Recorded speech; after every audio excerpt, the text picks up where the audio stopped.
It's 2022 and GoPro has released the HERO11 Black camera along with a sidekick called the HERO11 Black Mini. This review will be about the HERO11 Black. Now this camera is physically identical to the previous generation HERO10 Black, but there's a few changes on the inside that makes it worth getting over the 10. Now these changes are kind of minor. There's some changes that I prefer and I like.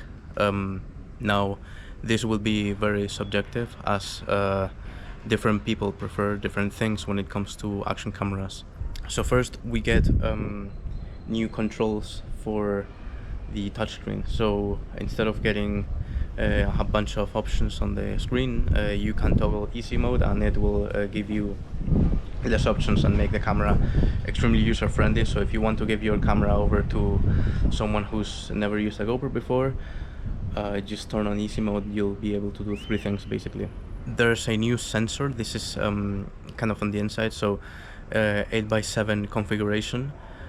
This sensor pretty much allows you to reframe the video for phone, so 9x16 or 16x9 or 1x1 for Instagram, but you get like some more footage on the top and the bottom of the frame. In previous cameras, if you wanted to do this, you would have to either turn the camera 90 degrees to capture a 9x16 video, or you would have to use 4x3 in order to get more video on the top and the bottom of the frame. With 8x7 you get like 20% more footage on the video. Now, thanks to this new sensor, there are some new abilities and some new FOVs. So first we get new FOV called Hyperview. This is a 12mm equivalent. This is even more wide and more more fisheye, I guess, than Super View, which was 16mm. There's also a new mode called Linear Plus Horizon Lock, a new FOV. This is basically max lens mode without the max lens mode. So the footage will be non-fisheye. It will be very narrow looking, but you don't get any tilt. So you can turn the camera around 360 and the footage will stay locked. There's a new hyper smooth configuration called Auto Boost.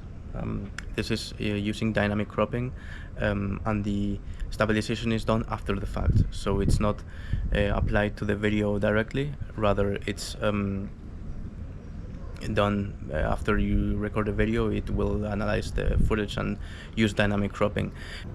We also get, this is for like professionals only, or for people who actually do video processing. It's called 10-bit color. So instead of getting 8-bit color, which again, like for 99.9% of the people, the 8-bit color is correct. Most phones, most computers cannot display more than 8 bits. Now this is the highlight feature according to GoPro. This is what they pushed a lot. We have new night lapse modes. So there's a new feature which will allow you to stack different images together from the night lapse. You can select between max, long or short.